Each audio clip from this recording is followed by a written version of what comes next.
सिद्ध गोरक्षनाथ हेउछन्ति मत्स्येन्द्रनाथଙ୍କ शिष्य। Previous class रे ଆମେ ମତ୍ସ୍ୟେନ୍ଦ୍ରନାଥ ନାଥ ସାହିତ୍ୟ ସମ୍ପର୍କରେ ଆଲୋଚନା କରିଥିଲେ। ବର୍ତ୍ତମାନଟି ବିଷୟବସ୍ତୁଟି ହେଉଛି ଗୋରକ୍ଷନାଥଙ୍କ ସମ୍ପର୍କରେ। ସିଦ୍ଧ ଗୋରକ୍ଷନାଥ ହେଉଛନ୍ତି ମତ୍ସ୍ୟେନ୍ଦ୍ରନାଥଙ୍କର ଶିଷ୍ୟ। ଅଲୌକିକ ବିଭୂତିର ଅଧିକାରୀ ହୋଇଥିବାରୁ ଏହାଙ୍କୁ ପ୍ରଥମ ନାଥ ସିଦ୍ଧ। ଯେହେତୁ ସେ ଅଲୌକିକ ବିଭୂତିର ଅଧିକାରୀ ହୋଇଥିଲେ, ତେଣୁ ତାଙ୍କୁ ପ୍ରଥମ ନାଥ ସିଦ୍ଧ ଭାବରେ ଗ୍ରହଣ କରାଯାଏ।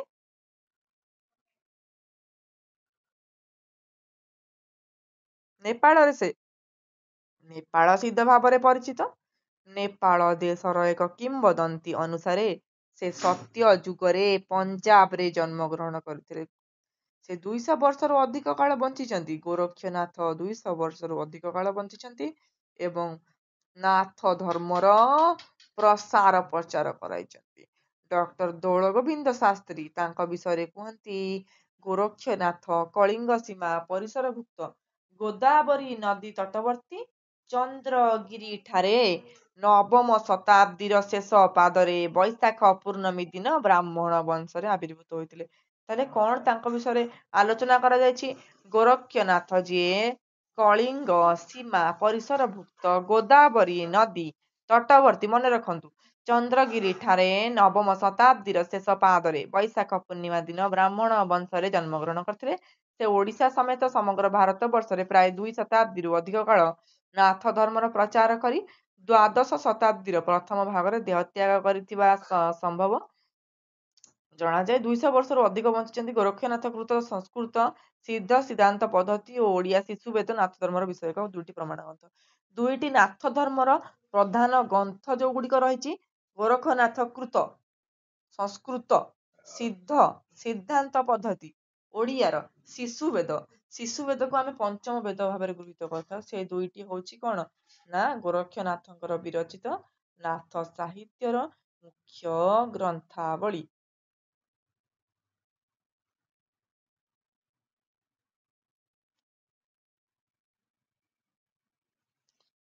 ବର୍ତ୍ତମାନ ଆମେ ଡିସ୍କସନ କରିବା ନାଥ ସାହିତ୍ୟର କଣ ଭୂମିକା ରହିଛି। କଣ ଭୂମିକା ରହିଛି ନାଥ ସାହିତ୍ୟର? ଦେଖନ୍ତୁ, ଭାରତୀୟ ସଂସ୍କୃତି ଓ ସାହିତ୍ୟକୁ ନାଥ ଧର୍ମର ଉଲ୍ଲେଖଯୋଗ୍ୟ ଅବଦାନ ରହିଛି।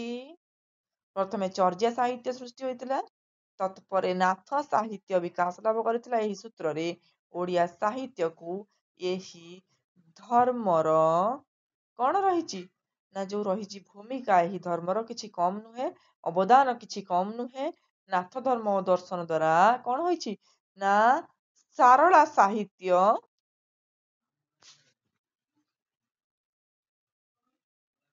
ଓ ପଞ୍ଚସଖା ସାହିତ୍ୟ ବିଶେଷ ଭାବରେ ପ୍ରଭାବିତ ହୋଇଥିବାର ଲକ୍ଷ୍ୟ କରାଯାଏ। ମାତ୍ର ଓଡ଼ିଆ ଭାଷାରେ ରଚିତ ନାଥ ଧର୍ମ ପ୍ରଖ୍ୟାପକ ଗ୍ରନ୍ଥ ଗୁଡ଼ିକର ସଂଖ୍ୟା ସୀମିତ। ନାଥ ଧର୍ମ ପ୍ରଖ୍ୟାପକ ଗ୍ରନ୍ଥ ଗୁଡ଼ିକର ସଂଖ୍ୟା ସୀମିତ। ଦ୍ୱାଦଶ ଶତାବ୍ଦୀ ଠାରୁ ପଞ୍ଚଦଶ ଶତାବ୍ଦୀ ପର୍ଯ୍ୟନ୍ତ, ଅର୍ଥାତ୍ ଚର୍ଯ୍ୟା ସାହିତ୍ୟ ପରଠାରୁ ସାରଳା ସାହିତ୍ୟର ଆରମ୍ଭ ପର୍ଯ୍ୟନ୍ତ। ଚର୍ଯ୍ୟା ସାହିତ୍ୟ ପରେ ଏବଂ ସାରଳା ସାହିତ୍ୟର ଆରମ୍ଭ ଯୋଉ ସମୟଟା ରହିଲା, ହେଲା କି, ସେଇ ସମୟରେ କଣ ହେଇଛି ନା ଆମର ଯୋଉ ରହିଲା ନାଥ ସାହିତ୍ୟ, ସେଇ ସମୟଟା ରହିଲା ଚର୍ଯ୍ୟା ସାହିତ୍ୟ ପରେ ସାରଳା ସାହିତ୍ୟ ମଝିରେ, ମାନେ ପ୍ରାକ୍ ସାରଳା ଯୁଗ ର ଷ୍ଟାର୍ଟିଂ ହଉଛି ଯଦି ଆମେ କହିବା ଚର୍ଯ୍ୟା ସାହିତ୍ୟ, ଯୋଉଟା କି ଦ୍ୱାଦଶ ଶତାବ୍ଦୀ ଠାରୁ ପଞ୍ଚଦଶ ଶତାବ୍ଦୀ ପର୍ଯ୍ୟନ୍ତ ଭିତରେ ରହୁଛି। ଚର୍ଯ୍ୟା ସାହିତ୍ୟ ପରେ ସାରଳା ସାହିତ୍ୟ, ମଝିରେ ସାରଳା ସାହିତ୍ୟ ପୂର୍ବରୁ ମଝିରେ ରହିଲା ନାଥ ସାହିତ୍ୟ। ଏ ହଉଛି ସମୟ ଓଡ଼ିଆ ସାହିତ୍ୟର ଗୋଟେ ଘୋର ତମସାଚ୍ଛନ୍ନ ଯୁଗ। ଏହି ଅବଧି ଆବିଷ୍କୃତ ନାଥ ଧର୍ମ ପ୍ରଖ୍ୟାପକ ଗ୍ରନ୍ଥମାନଙ୍କ ମଧ୍ୟରୁ ମାତ୍ର 2 ବା 3 ଖଣ୍ଡ ଏହି ଯୁଗରେ ଲିଖିତ ବୋଲି ବହୁ ତଦ୍ବିଧ ମତ ପ୍ରକାଶ କଲି। ଏହି ସମୟରେ ଯୋଉ ଗୋଟେ ମଧ୍ୟବର୍ତ୍ତୀ ସମୟ ଭିତରେ ମୁଁ ଆଲୋଚନା କଲି, ସେଇ ସମୟରେ କଣ ହେଇଛି ନା ନାଥ ଧର୍ମ ବିକାଶ ଲାଭ କରିଛି। ନାଥ ସାହିତ୍ୟ ସେଇ ସମୟରେ ସୃଷ୍ଟି ହୋଇଛି। ସେଇଗୁଡ଼ିକ ଆମେ ବର୍ତ୍ତମାନ ଆଲୋଚନା କରିବା। ନାଥ ଧର୍ମ ଯୋଉ ରହିଛି, କଣ କଣ ଗ୍ରନ୍ଥାବଳୀ ଗୁଡ଼ିକ ସୃଷ୍ଟି ହୋଇଛି। ଶିଶୁବେଦ, ନାଥ ଧର୍ମ ନାଥ ସାହିତ୍ୟର ପ୍ରଥମ ରଚନା ଦେଖିବା ଆମେ ଶିଶୁବେଦ। ବହୁତ ହି ଫେମସ ଏଇଟା। କାହିଁକି ଜାଣିବା ଶିଶୁବେଦଟି ଫେମସ? ଶିଶୁବେଦରେ କଣ ରହିଛି? ବହୁତ ହି ଗୁରୁତ୍ୱପୂର୍ଣ୍ଣ ବିଷୟ। ଶିଶୁବେଦ ପରୀକ୍ଷାରେ ନିହାତି କୋଶ୍ଚିନ୍ଟି ପଡେ, ସର୍ଟ କୋଶ୍ଚିନ୍, ମାନେ 1 ମାର୍କିଆ ବି ପଡିପାରେ, 2 ମାର୍କିଆ ବି ପଡେ, 3-4 ମାର୍କିଆ ବି ପଡିଯାଏ ବେଳେବେଳେ। ଶିଶୁବେଦ ବିଷୟରେ ପୁରା ଡିଟେଲ ଇନଫରମେସନଟା ମନେ ରଖିଥିବ, ଯୋଉଟା କି ଏକ୍ସାମ ପଏଣ୍ଟ ଅଫ ଭ୍ୟୁ ଭାରି ଇମ୍ପୋର୍ଟାଣ୍ଟ। ଯୋଗ ଭିତ୍ତିକ ନାଥ ଧର୍ମର ପ୍ରଥମ ଗ୍ରନ୍ଥ ଭାବରେ ଶିଶୁ ବେଦ ପରିଗଣିତ। ଶିଶୁ ବେଦଟି ତାର କୋଉ ଭାବରେ ପରିଗଣିତ ହେଲା? ନାଥ ଧର୍ମର ପ୍ରଥମ ଗ୍ରନ୍ଥ ଭାବରେ ଶିଶୁ ବେଦଟି ପରିଗଣିତ। ଏଇ ଗ୍ରନ୍ଥର ଶିଶୁ ବେଦ, ଏଇ ଗ୍ରନ୍ଥଟିର ନାମ ଶିଶୁ ବେଦ ଦିଆଯାଇଛି। କାହିଁକି? ଯଥାର୍ଥତା କହିଛନ୍ତି ଦୋଳ ଗୋବିନ୍ଦ ଶାସ୍ତ୍ରୀଙ୍କର ଯୋଉ ମତ ଅନୁସାରେ ୟାକୁ କାହିଁକି ଆମେ କହୁଛେ କି ଏଇଟାର ନାଁ ଶିଶୁ ବେଦ ବୋଲିକି ଦିଆଯାଇଛି? ଜାଣିବା ବର୍ତ୍ତମାନ କାହିଁକି ଆକୁ ଆମେ ଶିଶୁ ବେଦ ବୋଲି କହୁଛେ। ନା ଏହି ଯୋଉ ଯୋଗ ସାଧନ ପଦ୍ଧତି ରହିଛି, ଏହି ଯୋଉ ଧର୍ମର ଏ ଯୋଗ ସାଧନ ପଦ୍ଧତି ବିଷୟରେ ଯଦି ଆମେ ଆଲୋଚନା କରିବା, ତାହେଲେ ସୁଷୁମ୍ନା ନାଡିର ସହଯୋଗରେ ନାଥ ସିଦ୍ଧ ଯୋଗୀ ମାନେ ଯୋଗ ସାଧନ କରନ୍ତି। କୋଉଥର ଯୋଗ ସାଧନ କରନ୍ତି? ସୁଷୁମ୍ନା ନାଡିର ସାହାଯ୍ୟରେ ଯୋଉ ଯୋଗ ସାଧନ କରାଯାଏ।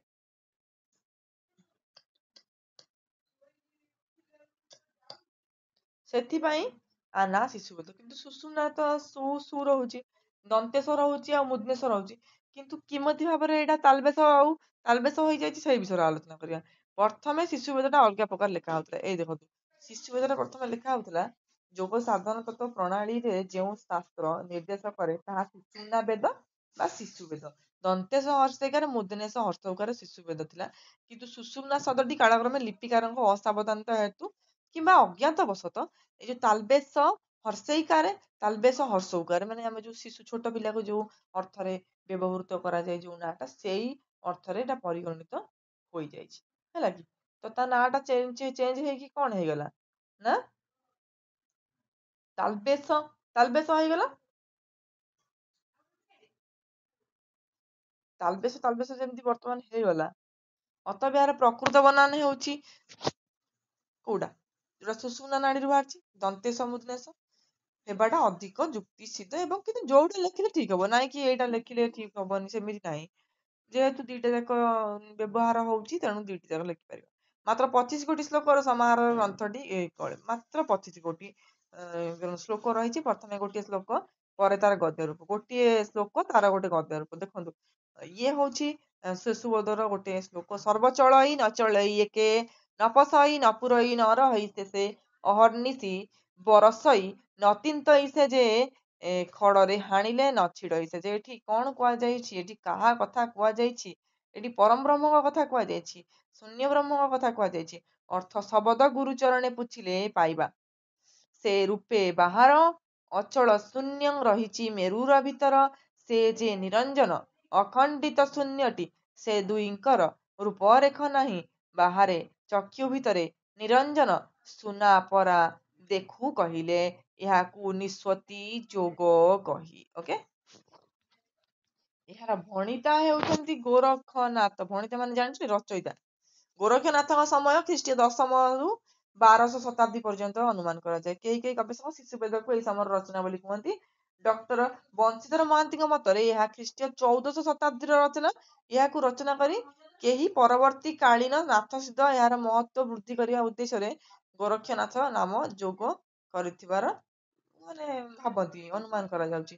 ମାତ୍ର ଏହାର ଭାଷା, ବିଶେଷତଃ ଗଦ୍ୟାଂଶର ଭାଷା, ଏହାକୁ ସାରଳା ଯୁଗର ପୂର୍ବ ରଚନା ଭାବରେ ପ୍ରମାଣ ଦେଉଛି। ନା, ପ୍ରମାଣ ଦେବା ନିମନ୍ତେ ସମର୍ଥ ନୁହେଁ। ଇଏ କହିବା କଥା ସାରଳା ଯୁଗ ପୂର୍ବରୁ ଲେଖା ଯାଏନି। ଏହା ଦୃଷ୍ଟିରୁ ଆମେ ତ ଏଇଟା ପଢିଲେ ନା, ଏଇ ଯୋଉ ଭଣିତାଟା ପଢିଲେ, ଏଇଟା ତ ଆମର ଆସିଗଲା ସାରଳା ଯୁଗର ଭାଷା। ତେଣୁ ସାରଳା ଯୁଗ ସମୟରେ ହିଁ ଲେଖାଯାଇଛି, ହେଲା କି? 16ଶ ଶତାବ୍ଦୀ ସାରଳା ଯୁଗର ପରବର୍ତ୍ତୀ ଯୁଗ, ହେଲା କି? ମାନେ ଆମର ଯୋଉ ସାରଳାଙ୍କ ପରେ ଯୋଉ ପଞ୍ଚଶଖା ଆସିଥିଲେ 16ଶ ଶତାବ୍ଦୀରେ, ସେଇ ସମୟର ଲେଖା ବୋଲିକି ଜଣା ପଡୁଛି। ସାରଳା ଯୁଗର ପରବର୍ତ୍ତୀ ଭାଷାଟା ଏଇଭଳିଆ ହେଇଯାଇଥିଲା, ତା ପୂର୍ବରୁ ଟିକେ ଅଲଗା ଭାଷା ଥିଲା। ତ ଏଇଟା ଜଣା ପଡୁଛି କି ଏଇଟା 16ଶ ଶତାବ୍ଦୀର ଲେଖା ବୋଲି। ସାରଳା ଦାସଙ୍କ ଦ୍ଵାରା ଶିଶୁ ବେଦ ପଦଟି ମଧ୍ୟ ବ୍ୟବହାର ହେଇଛି।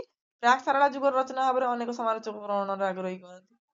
ଦେଖନ୍ତୁ, ଏଠି କିଛି ଲୋକ କହୁଛନ୍ତି ସାରଳା ଦାସଙ୍କର ଯେହେତୁ ବ୍ୟବହାର କରାଯାଇଛି ଶିଶୁ ବେଦ, ତେଣୁ ତାଙ୍କ ପୂର୍ବରୁ ବୋଧେ ଲେଖା ହେଇଛି କି ତାଙ୍କ ସମୟରେ ଲେଖା ହେଇଛି। କିନ୍ତୁ 16ଶ ଶତାବ୍ଦୀର ଯେହେତୁ ଶବ୍ଦ ଆସିଛି, ତେଣୁ କହିବା କି ସାରଳା ଦାସଙ୍କ ପରେ ବି ଲେଖା ହେଇଛି। କଣ ହବ କନକ୍ଲୁଜନରେ ଦେଖିବା। ଏହା ପ୍ରାକ୍ ସାରଳା ଯୁଗର ରଚନା ଭାବରେ ଅନେକ ସମାଲୋଚକ ଗ୍ରହଣ କରିବାରେ ଆଗ୍ରହୀ। କିନ୍ତୁ ସାରଳା ଦାସଙ୍କ ଶିଶୁ ବେଦକୁ କେତେକ ସ୍ଥଳରେ ଶିଶୁ ମୁନା ବେଦ ଅଜପା ବେଦ ଭାବରେ ସେ ନାମିତ କରିଛନ୍ତି।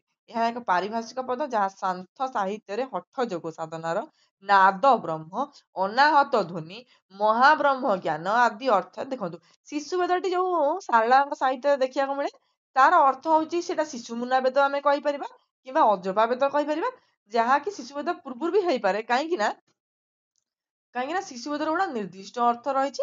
ସନ୍ଥ ସାହିତ୍ୟରେ ଏହାର ଅର୍ଥ କଣ? ସନ୍ଥ ମାନେ ରଚିତ ଯୋଉ ସାହିତ୍ୟ ରହିଛି ସେଇଥିରେ ଆର ଅର୍ଥ ହଉଛି ହଠ ଯୋଗ କହିପାରିବା, ସାଧନାର ନାଦ ବ୍ରହ୍ମ କହିପାରିବା, ଅନାହତ ଧ୍ୱନି କହିପାରିବା, ମହାବ୍ରହ୍ମ ଜ୍ଞାନ କହିପାରିବା। ଏଇ ସବୁ ଅର୍ଥରେ ଯେହେତୁ ବ୍ୟବହାର କରାଯାଏ, ତେଣୁ ଏଇ ପଦଟି ଶାରଳା ଦାସଙ୍କ ଦ୍ଵାରା କେତେବେଳେ ଏଇ ସ୍ୱତନ୍ତ୍ର ବିଦ୍ୟାର ନାମ ହିସାବରେ ଗୃହୀତ ହେଇଥିବାର ବ୍ୟବହୃତ। ମାତ୍ର 25 ଗୋଟି ପଦ ବିଶିଷ୍ଟ ନବାବିଷ୍କୃତ ନାଥ ଧର୍ମର ପ୍ରଧାନ ଗ୍ରନ୍ଥ ହିସାବରେ ଗୃହୀତ ଶିଶୁ ବେଦ ପାଇଁ ଏହା ବ୍ୟବହୃତ ହୁଏ। ଯୋଉ 25 ଗୋଟି ଗ୍ରନ୍ଥ ଯୁକ୍ତ ଯୋଉ ପଦ ବିଶିଷ୍ଟ ଯୋଉ ଶ୍ଲୋକ ରହିଛି ସମାହାର ଶିଶୁ ବେଦରେ, ଯୋଉଟା କି ଗୋରକ୍ଷନାଥ ଯୋଉ ଭଣିତା କରିଥିଲେ, ବର୍ତ୍ତମାନ ଆମେ ପଢିଥିଲେ ଏଇଟା, ସେଇଟା ତାର ରଚନା ନୁହେଁ, କିନ୍ତୁ ତାର ବିଷୟରେ ଏଠି ଉଲ୍ଲେଖ କରାହେଇନି ଶାରଳା ସାହିତ୍ୟରେ। ସେଇଟା ତେଣୁ ପ୍ରାୟତଃ 16ଶ ଶତାବ୍ଦୀର ରଚନା ରୂପେ ଆମେ ଅନୁମାନ କରିପାରିବା। ଏ ସମ୍ବନ୍ଧରେ ଡକ୍ଟର ନଟବର ସାମନ୍ତରାୟ କୁହନ୍ତି, ଓଡ଼ିଆ ସାହିତ୍ୟରେ ସ୍ୱର ପରିବର୍ତ୍ତନ ପୁସ୍ତକରେ ସ୍ଥାନିତ ଶିଶୁ ବେଦର ସ୍ୱରୂପ ଉଦ୍ଘାଟନ ପରମ୍ପରାରେ ଶିଶୁ ବେଦ ଓ ଶିଶୁ ବେଦ ଏକ ଅଧ୍ୟୟନ ପ୍ରଭୃତି ଆଲୋଚନା ଗୁଡିକ ଅତ୍ୟନ୍ତ ଉପାଦେୟ। ଶିଶୁ ବେଦଟି ଆମେ ଆଲୋଚନା କରି ଯାଇଛୁ। ଆଉ ନେକ୍ସଟ କ୍ଲାସରେ ଆମେ ଅମରକୋଷ ଗୀତା, ନାଥ ସାହିତ୍ୟର ମତ୍ସ୍ୟେନ୍ଦ୍ର ଗୀତା ଏସବୁ ବିଷୟରେ ଆଲୋଚନା କରିବା।